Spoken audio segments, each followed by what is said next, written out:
আসসালামু আলাইকুম। Welcome back to my channel. Hello viewers, আজকে আমি ইংরেজি গ্রামারের একটি গুরুত্বপূর্ণ টপিক, সেটা হচ্ছে right form of verb. So right form of verb নিয়ে উপস্থিত হলাম। সো রাইট ফর্ম অফ ভার্বটা খুবই গুরুত্বপূর্ণ। বিশেষ করে এই right form of verb class 6 থেকে শুরু করে ইন্টারমিডিয়েট পর্যন্ত সকল শ্রেণীর স্টুডেন্টদের জন্যই এই ক্লাসটা খুবই গুরুত্বপূর্ণ। এবং এর পাশাপাশি যারা জব সিকার আছেন, হ্যাঁ, বিসিএস এবং বিভিন্ন রকমের সরকারি যে চাকুরি আছে, সেই চাকুরি পরীক্ষা থেকে এমসিকিউ পরীক্ষায় এই রাইট ফর্ম অফ ভার্ব থেকে অনেক প্রশ্ন এসে থাকে। সো বুঝতেই পারছেন রাইট ফর্ম অফ ভার্বের গ্রামারটি খুবই গুরুত্বপূর্ণ। সো আজকে এই right form of verb grammar সম্পর্কে আমি কিছু গুরুত্বপূর্ণ টিপস দিব, হ্যাঁ, এবং টিপস অ্যান্ড টেকনিক দিব। এইগুলা যদি ফলো করতে পারেন তাহলে আশা করা যায় রাইট ফর্ম অফ ভার্ব করতে গেলে আপনাদের কোনো সমস্যা হবে না। সো এই ক্লাসটা যখন শেষ হবে, সো আমি ধাপে ধাপে এই বোর্ড কোয়েশ্চেন সলিউশন করে দিব এই সূত্রের মাধ্যমে। সো ক্লাসটি শুরু করা যাক, চলেন। সো প্রথমে বলি right form of verb. Right শব্দের অর্থ কি? সঠিক। ফ্রম মানে কি? গঠন বা হতে। অফ অর্থ কি? র বা এর। ভার্ব মানে কি? ক্রিয়া। সো ভার্বের সঠিক রূপকে আমরা বলবো রাইট ফর্ম অফ ভার্ব। একটা পেসেজ দেওয়া থাকবে পরীক্ষায়। সো পেসেজের বিশেষ করে যারা ক্লাস 6 7 ক্লাস 8-এর স্টুডেন্ট আছেন তাদের জন্য এই রাইট ফর্ম অফ ভার্বটা কিন্তু একটা পেসেজ আকারে দেওয়া থাকে, ঠিক আছে? আর যারা এসএসসি এবং এসএসসিতে যারা পড়েন তাদের জন্য একটা বক্স দেওয়া থাকে, কিছু ভার্বের ফর্ম দেওয়া থাকে। এই ভার্বের ফর্মগুলো, সঠিক ভার্বের ফর্মগুলো আপনি কি বাক্যটা বুঝে ওই জায়গা থেকে আনতে হবে। প্রয়োজন অনুসারে গ্রামার আর্টিকেলে অনেক সময় চেঞ্জ চেঞ্জ করতে হয়। সো এগুলা করবেন। সো এখন আমরা এই রাইট ফর্ম অফ ভার্বটা সম্বন্ধে একটু আলোচনা করলাম। এখন আমরা চলেন আমাদের মূল ক্লাসটি শুরু করি। সো ফর্ম অফ ভার্ব, এই রাইট ফর্ম অফ ভার্ব জানতে গেলে আপনাকে ভার্বের কিছু রূপ আছে, ঠিক আছে? এই রূপগুলো আগে আমাদের জানতে হবে, ফর্মগুলো জানতে হবে, তাহলে ইজিলি এটা করা যাবে। যেহেতু রাইট ফর্ম অফ ভার্ব নাম দেওয়া হয়েছে, সো এখানে ভার্ব নিয়েই কিন্তু সব গবেষণা হবে। সো ১ নাম্বার, আমরা ভার্বের যে বিভিন্ন রকমের রূপ হয়, কাটুবো হয়, এগুলো আমরা একটু দেখব। ১, বেস ফর্ম। সো ভার্বের বেস ফর্ম আমরা আসলে বলতে কি বুঝি? আমরা বলি অনেক সময় বি1 বা base form. So base form বলতে আমরা বুঝি ভার্বের ১ নাম্বার ফর্ম। মানে ভার্বের মূল ভার্বের যে প্রেজেন্ট ফর্মকে আমরা বলবো কি? Base form. সো দেখেন, বেস ফর্ম আমরা এটাকে আবার বি1 বলি। বি1 মানে ভার্বের ১ নাম্বার ফর্ম, মানে বেস ফর্ম। বি2 মানে ভার্বের ফার্স্ট ফর্ম, আমরা কি বি2 হিসাবে কল্পনা করি। ভি3 মানে ভার্বের ফার্স্ট পার্টিসিপল, মানে ভার্বের ৩ নাম্বার ফর্ম। এগুলো হিসেবে আমরা কল্পনা করি। সো বেস ফর্ম, এখন বেস ফর্ম সম্পর্কে আলোচনা করছি। বেস ফর্ম ইকুয়াল ভার্বের বেস ফর্ম মানে বি1। মানে আমরা ইট বলতে পারি, গো বলতে পারি, প্লে বলতে পারি, হ্যাঁ, প্লে বলতে পারি, ডান্স বলতে পারি। মানে ভার্বের ১ নাম্বার ফর্মটাই হলো বেস ফর্ম ১। ২ নম্বর ফার্স্ট ফর্ম। ফার্স্ট ফর্ম মানে ভার্বের ২ নম্বর ফর্ম, মানে বি2, ঠিক আছে? তাকে বলা হয় ফার্স্ট ফর্ম। যেমন ইটের ফার্স্ট ফর্ম কি? এইট। গোর ফার্স্ট ফর্ম কি? Went. On first participle form মানে ভার্বের ৩ নাম্বার ফর্ম, মানে ভি3। ভি3 বলতে হলো ইটেন। যেমন ইট, এইট, ইটেন। ইটেন হলো ৩ নাম্বার ফর্ম। গো, ওয়েন্ট, গন। গন হলো ৩ নাম্বার ফর্ম। আরেকটা ফর্ম থাকে ভার্বের জিরান ফর্ম। জিরান ফর্ম বলতে আমরা বুঝি বার প্লাস আইএনজি। সেটা বার প্লাস আইএনজি থাকলে সেটাকে আমরা বলবো জিরান ফর্ম। ভার্বের সাথে আইএনজি থাকলে হয়েছে। দেখুন ইট, ইটের সাথে আইএনজি, তাহলে ইটিং, গোয়িং, প্লেয়িং, হ্যাঁ, ডান্সিং, এগুলো হলো জিরান ফর্ম। আচ্ছা, ঠিক আছে, জিরান ফর্ম। সো ইনফিনিটিভ ফর্ম কাকে বলা হয়? টু সহ ভার্বকে আমরা বলবো ইনফিনিটিভ। যেমন to eat, to play, to go, এই শব্দের অর্থ হলো যেতে, খাইতে, পড়তে, খেলতে, এরকম। মানে এটা ইনফিনিটিভ, মানে এটা সম্পূর্ণ এই সেন্টেন্স এই এটার দ্বারা সম্পূর্ণ বাক্যের অর্থ প্রকাশ পায় না। এটা যেতে, খাইতে এরকম অর্থ প্রকাশ করে। মানে এটাকে বলা হয়, আমরা এটা সম্পূর্ণভাবে রূপে প্রকাশ করতে পারি না। এখন দেখেন ভার্বের আরেকটা ফর্ম আছে, ভার্বের সাথে এস অথবা ইএস অথবা আইইএস। এইগুলো অনেক সময় ভার্বের সাথে থাকে। সো এই যেমন বি1 প্লাস ভার্বের সাথে এস অথবা ইএস এবং আইইএস, হ্যাঁ? তো এইগুলা যদি থাকে তাহলে বলবো, আমরা বুঝতে পারবো যে এটা ভার্বের প্রেজেন্ট ফর্মে আছে, ঠিক আছে? যেমন ইটস, গোস, এটসেট্রা। সো আমরা এই ভার্বের যে ৬টা, হ্যাঁ, ৬টা রূপরেখা আছে, আমরা এগুলা দেখলাম। এখন আমরা কি করব? ভার্বের কিছু বেসিক একটা বিষয় আছে, এগুলো একটু ফলো করব। যেমন মাস্ট বি রিমেম্বার ইট, অবশ্যই আমাদের এটা কি মনে রাখতে হবে। যেমন to be verb, to be verb আমাদেরকে অবশ্যই মুখস্থ রাখতে হবে। টু বি ভার্ব কীগুলো আছে? Am, is, are, was, were, shall be, will be, have been, has been, shall have been এবং উইল হ্যাভ বিন। এগুলার আমরা নাম দিয়েছি কি? To be verb. So to be verb আপনাকে একটু জানতে হবে, মুখস্থ করতে হবে। এগুলো ডাইরেক্ট মুখস্থ করে দিবেন। টিএম মানে টানা মুখস্থ করে দিবেন, ঠিক আছে?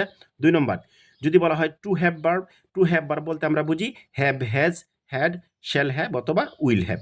এবং যদি আমরা বলি টু ডু ভার্ব, তো do does did, to do verb তিনটা আছে, ডো ডাজ এবং ডিড। এই যে ভার্বের রূপরেখা আমরা দেখলাম, এর পাশাপাশি আমাদের দেখতে হবে মডাল এবং সেমি মডাল যে ভার্বগুলো আছে, ঠিক আছে।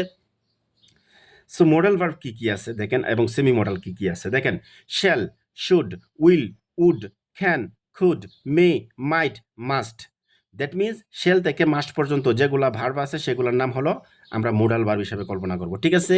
এরপরে দেখেন need, dare, used to, ought to, am to, is to, are to, was to, were to, have to, has to, had to, etcetera যে ভার্বগুলো আছে সেগুলোর নাম হলো সেমি মডাল। সো আশা করি এতটুকু বুঝতে পারছেন। এখন আমরা রুল প্রয়োগ করব, এগুলো আগেই মুখস্থ করবেন, বাসার মধ্যে কি করবেন, সব পুরা দমে এগুলো মুখস্থ করবেন, ভার্বের ফর্মগুলা প্লাস এই ভার্বগুলা মুখস্থ আপনারা করবেন। তারপর আমরা সূত্র অ্যাপ্লাই করব, সূত্র অ্যাপ্লাই করে রাইট ফর্ম ভার্বটা আমরা ইজিলি সলভ করে ফেলবো ইনশাল্লাহ।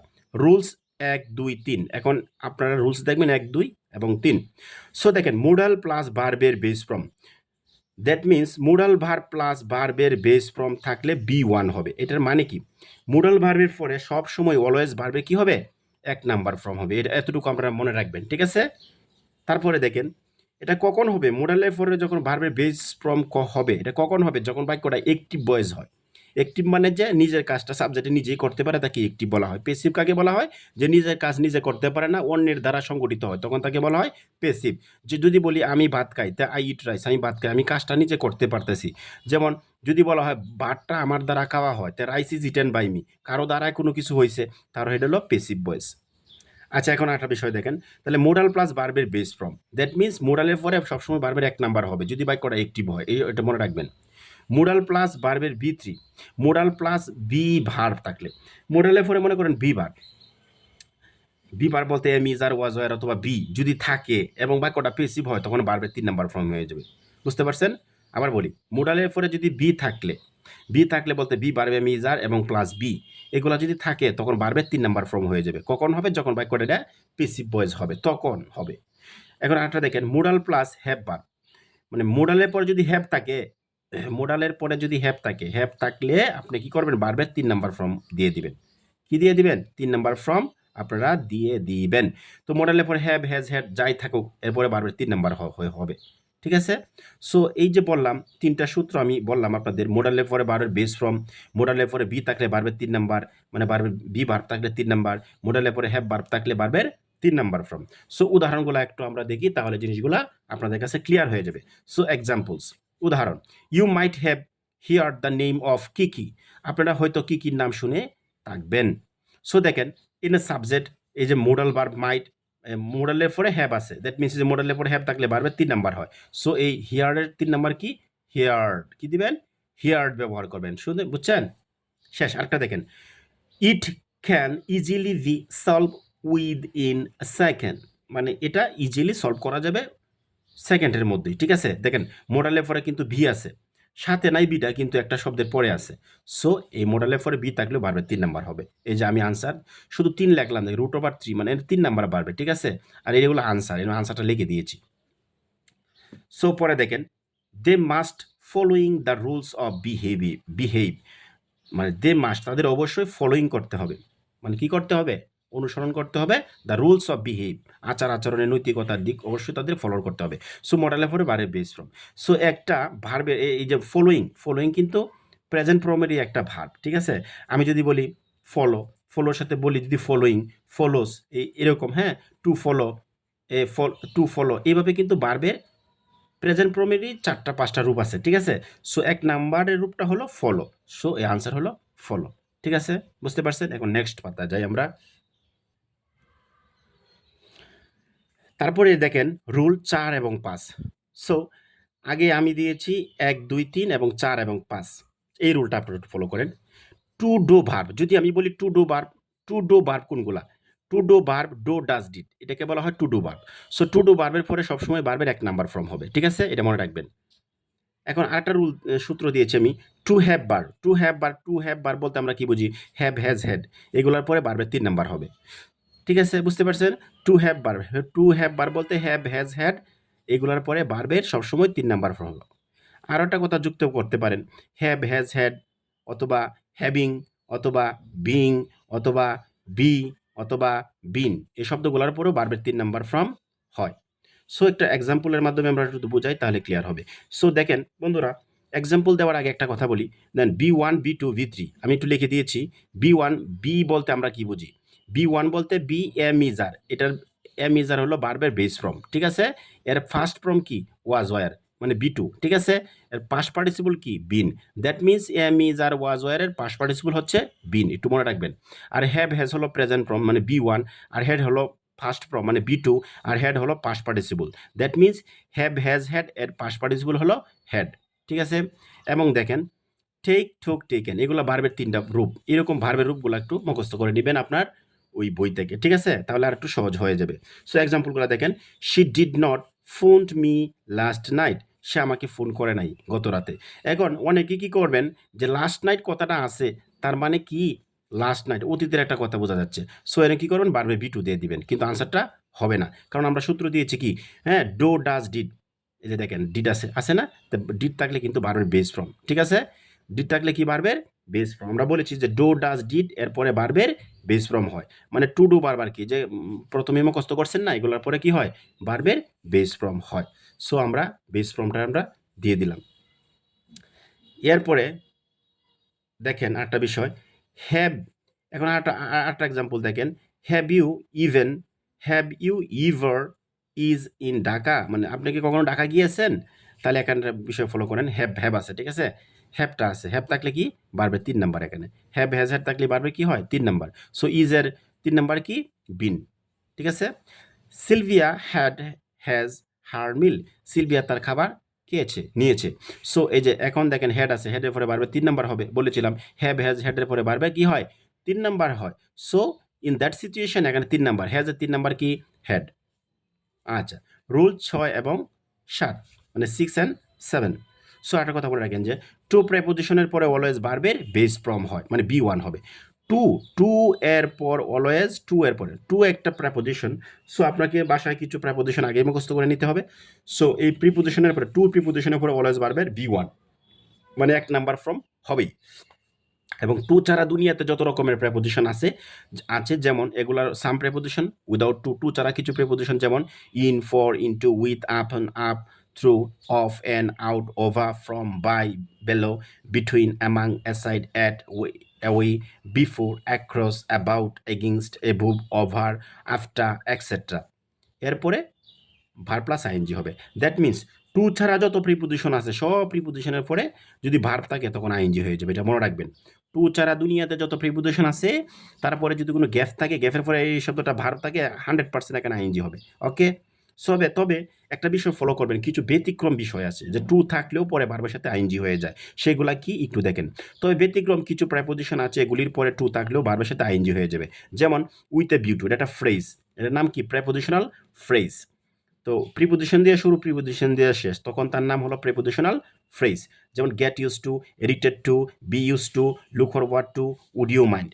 এই শব্দগুলার পরে টু আছে, টু থাকলে তো আমরা বলছি যে বেস ফর্ম হবে, কিন্তু এই ক্ষেত্রে টুর পরে বেস ফর্ম হয় না, বার প্লাস আইএনজি হয়ে যায়, কারণ এটা ফ্রেজ, এটি মুখস্থ করবেন। এগুলো থাকলে বার প্লাস আইএনজি হয়ে যাবে। এক্সাম্পল দেখেন, টু, টুর ছাড়া এর সাথে আশেপাশে কোনো কিছু নাই, সো বেস ফর্ম হবে। তো বাইয়ের বেস ফর্ম কি বাই, আনসারটা আমি এদিকে লিখে দিলাম, ঠিক আছে। সো 2 নম্বর, ফর একটা প্রেপোজিশন টু ছাড়া, সো আইএনজি হবে এখানে, এই যে বাইং, ঠিক আছে। So to buy a fan, she went to New Market, সে একটা কলম কেনার জন্য নিউ মার্কেটে গেল। ফরে দেখেন ফর বাই এ পেন, সে একটি, ফর বাইং এ পেন একটা কলম কেনার জন্য, she went to the New Market, সে নিউ মার্কেটে গিয়েছিল। উইথ এ ভিউ টু, এই যে ফ্রেজ এগুলো থাকলে বারের সাথে আইএনজি হবে। With a view to, by আছে হয়েছে বাইং, তো with a view to buying a fan, she went to New Market, so answer হলো বাইং।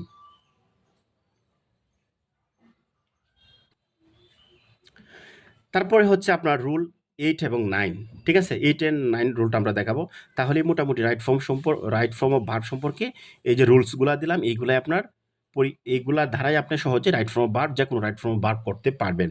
সো দেখেন, টু বি ভার্ব বলতে কি বুঝি আমরা, to be verb, am is, are was, were, এগুলো টু বি ভার্ব না, যে পড়ছেন আগে লেখা আছে টু বি ভার্বগুলা, যে প্রথমেই শুরুতে যে আমি দিয়েছিলাম।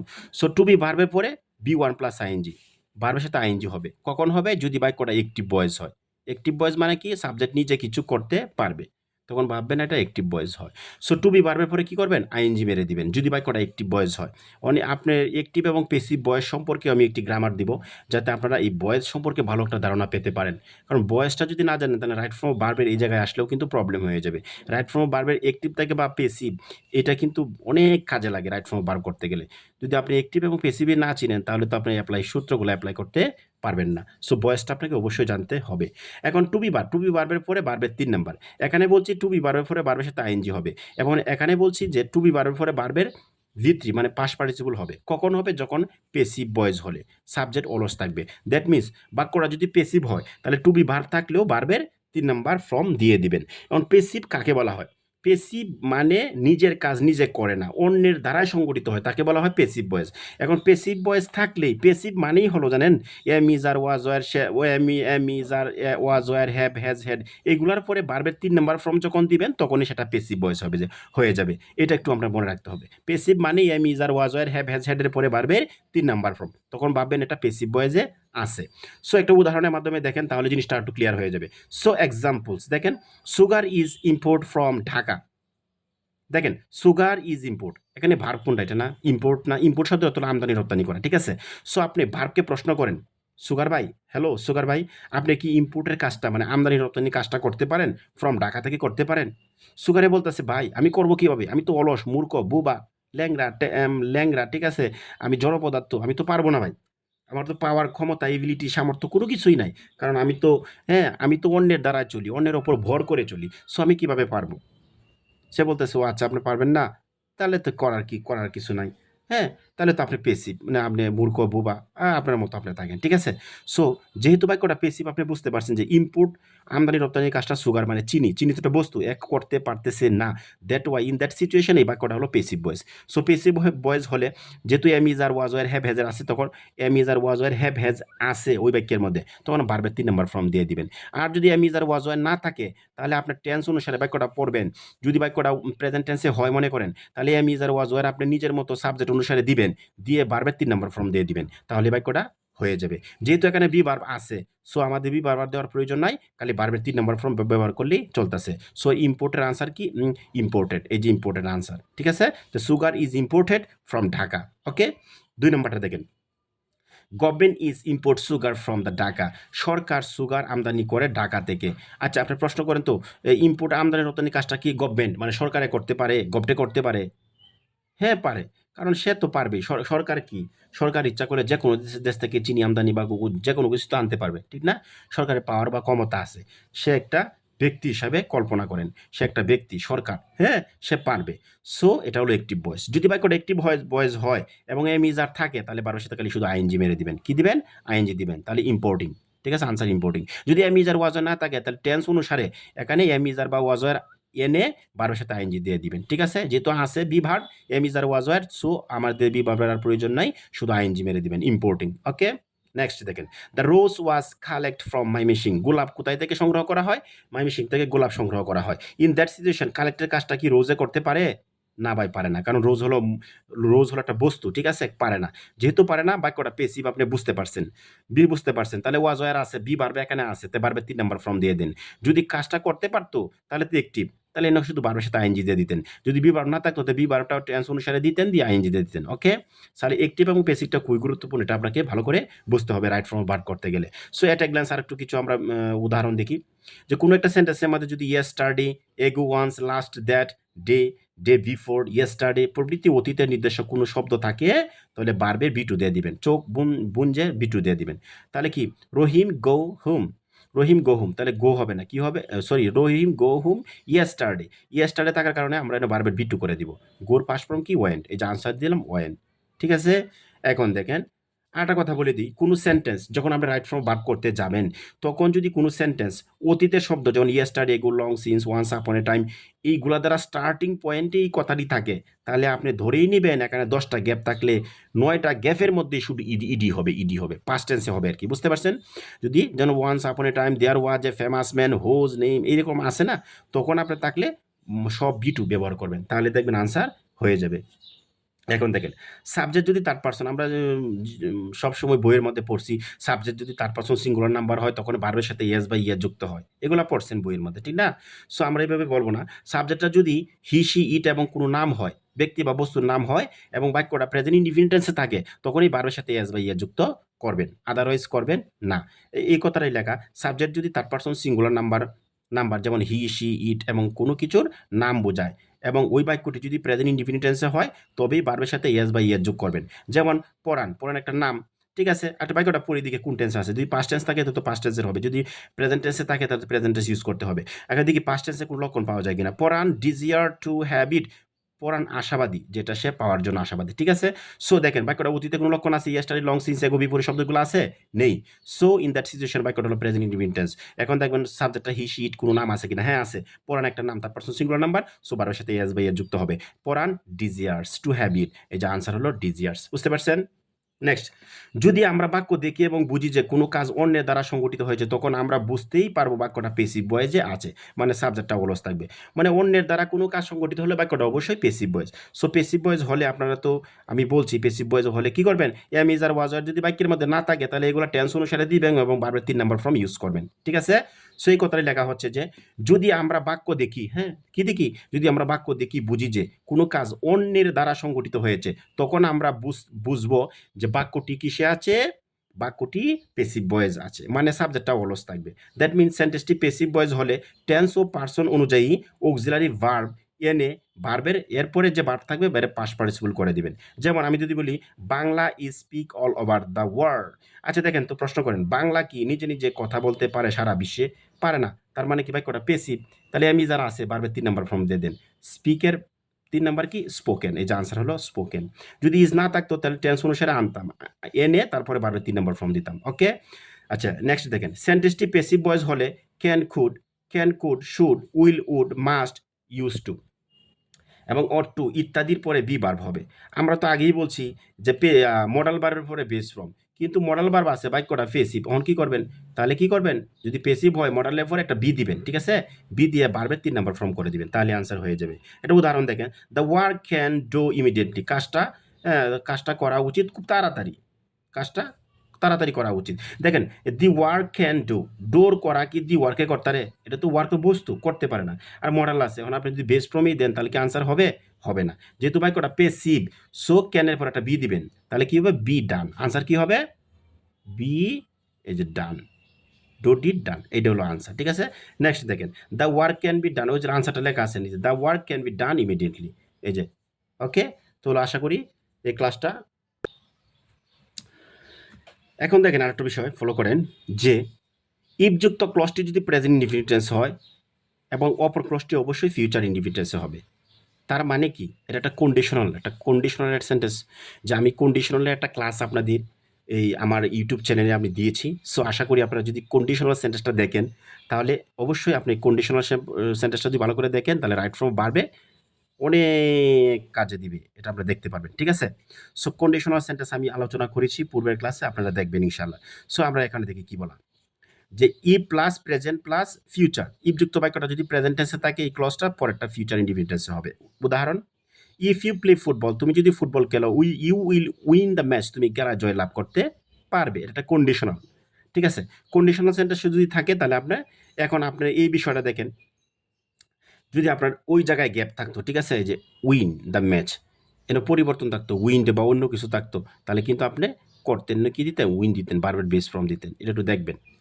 আর দেখুন প্যারালিজম মানে সমান্তরাল এর দুই পাশের একই ভার্ব এবং টেন্স হবে এই জাতীয় সেন্টেন্সকে কোঅর্ডিনেটেড কনজাংশন যেমন এন বাট ওর ইয়েট এইগুলা দ্বারা যুক্ত থাকে দ্যাট মিনস মানে এই N but or yet otherwise আমি কিন্তু ওইটারও একটা গ্রামার আমি দিয়েছি আমার চ্যানেলে আপনারা একটু দেখবেন এন বাট ওর এটা হলো প্যারালিজম মানে সমান্তরাল যদি কোনো সেন্টেন্সের মাঝখানে থাকে এন বাট ওর ইয়েট দুইটা ক্লজের মাঝখানে থাকে তাই ঠিক আছে তো এন্ডের আগে যদি পাস্ট টেন্স হয় পরেরটাও পাস্ট টেন্স হবে এন্ডের আগে যদি প্রেজেন্ট টেন্স হয় পরেরটাও কি হবে প্রেজেন্ট টেন্স হবে একটা ক্লাস দেওয়া আছে আপনারা দেখবেন তাহলে বুঝতে পারবেন দেখেন উদাহরণটা দিই I decided to take it আমি সিদ্ধান্ত নিয়েছি এটা নিব and distribute it among all আমি সকলের মধ্যে কি করে ভাগ করে দিব।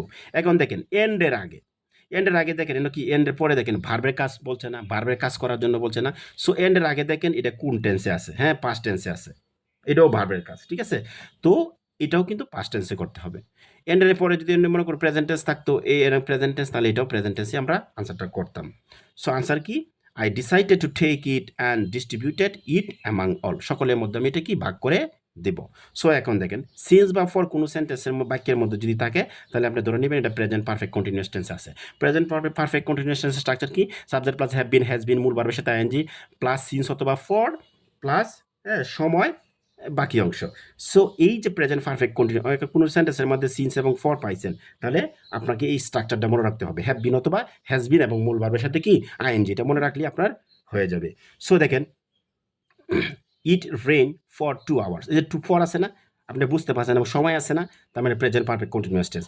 তো এখানে হবে ইটের পরে হ্যাভ অথবা হ্যাজ হবে, তো ইটের সাথে কি হবে হ্যাজ, তো ইট হ্যাজ বিন এবং বারোর সাথে রেনিং, হ্যাজ বিন কি হবে রেনিং ফর 2 আওয়ার্স, এই যে আনসার। এখন একটা দেখেন সিম্পল সেন্টেন্স, মানে একটি সিম্পল সেন্টেন্সে দুইটি বার থাকলে দ্বিতীয় বারের সাথে আইনজি যোগ করতে হবে, তবে শর্ত না বোঝালে, এটা শর্ত না বোঝালে, আর যদি শর্ত বোঝায় তাহলে টু সহ ভার্ব ব্যবহার করতে হবে। কিভাবে, সিম্পল সেন্টেন্স কাকে বলে আগে এটা বুঝতে হবে। সিম্পল সেন্টেন্স মিন্স হলো একটা সাবজেক্ট থাকবে, একটা ফাইনাইট ভার্ব থাকবে, একটা অবজেক্ট থাকে, তাকে বলা হয় সিম্পল সেন্টেন্স। এখন এই সিম্পল সেন্টেন্সের মধ্যেই যদি দুইটা ভার্ব থাকে, তখন আপনি কি করবেন, তাহলে ব্র্যাকেটের যে ভার্বটা থাকবে সেই ভার্বের সাথে কি হবে আইএনজি হবে, এটা মনে রাখবেন।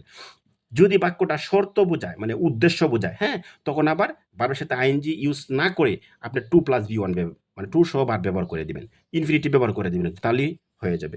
এখন দেখেন উদাহরণ দেখাই, আই সাউ সামওয়ান, আমি কাউকে দেখেছিলাম, ড্র আ পিকচার, এখানে কি উদ্দেশ্য আছে কোনো, বলেন তো? এই যে ড্র মানে আঁকা, পিকচার আঁকা, এটা কি উদ্দেশ্য আছে? না, উদ্দেশ্য নেই। হয়তো আমি দেখছি যে এটা পিকচার আঁকতেছে জন্য, কোনো উদ্দেশ্য বোঝাইতেছে না। সো উদ্দেশ্য যেহেতু বোঝাইতেছে না, আর এটা সিম্পল সেন্টেন্স, কিভাবে বুঝলেন, সাবজেক্ট আছে, ভার্ব আছে, আর সবটা অবজেক্ট। সো একটা সিম্পল সেন্টেন্সে দেখেন দুইটা ভার্ব, এই যে একটা ভার্ব, এই যে একটা ভার্ব, দ্বিতীয় ভার্বের সাথে কি হবে আইএনজি হবে, তো ড্রয়িং মেরে দিন, তাহলে আনসার কি হবে, এই যে ড্রয়িং একটা পিকচার, ঠিক আছে। আই সো সামওয়ান, আমি কাউকে দেখেছিলাম, ড্রয়িং আ পিকচার, একটা ছবি আঁকতেছিল। নেক্সট দেখেন, I went to DMC, Dhaka medical কলেজে আমি গিয়েছিলাম, সি মাই ইল রিলেটিভ, এটা কিন্তু উদ্দেশ্য আছে, কারণ আমি ঢাকা মেডিকেল কলেজে গেলাম, কেন গেলাম, উদ্দেশ্য আমার যে অসুস্থ, আমার রিলেটিভ আত্মীয় যে অসুস্থ ঢাকা মেডিকেলে আছে তাকে দেখার জন্য, এটা আমার উদ্দেশ্য।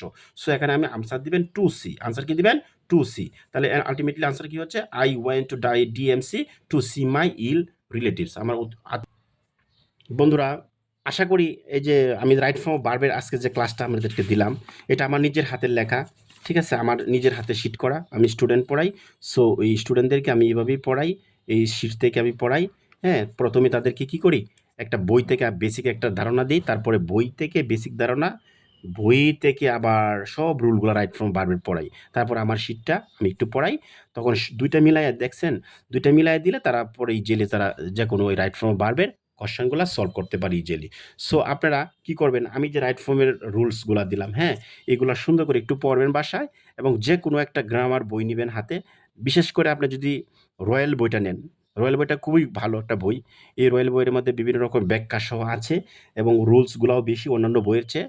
তো রয়্যাল ইংলিশ যে রয়্যাল বইটা আছে এটা নিতে পারেন, অথবা আপনি নবদূতটা নিতে পারেন, ঠিক আছে, দুইটা বই অনেক ভালো।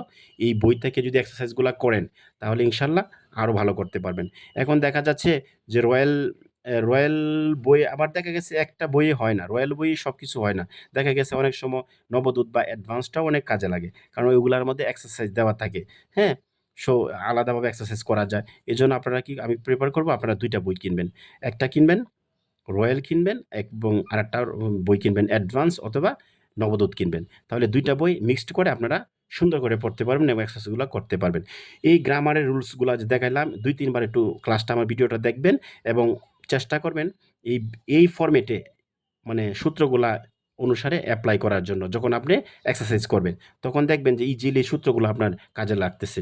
আর বিশেষ করে আমি রাইট ফ্রম ভার্বের, হ্যাঁ, আমি বোর্ড কোয়েশ্চেন সলিউশন করে দিব এই সূত্র অনুসারে। আপনারা আশা করি পাশে থাকবেন, এবং আমার অবশ্যই ইউটিউব চ্যানেলকে সাবস্ক্রাইব করবেন, এবং পরবর্তীতে যাতে আমি আরও নতুন নতুন ভিডিও বানাইতে পারি, এজন্য আমাকে উৎসাহিত করবেন। সবাই আমার পাশে থাকবেন, যাতে আমি আরও ভালো ভালো ভিডিও আপনাদের সামনে উপস্থাপন করতে পারি। সবাই ভালো থাকবেন, একটু মনোযোগ সহকারে পড়াশোনা করবেন। ধন্যবাদ।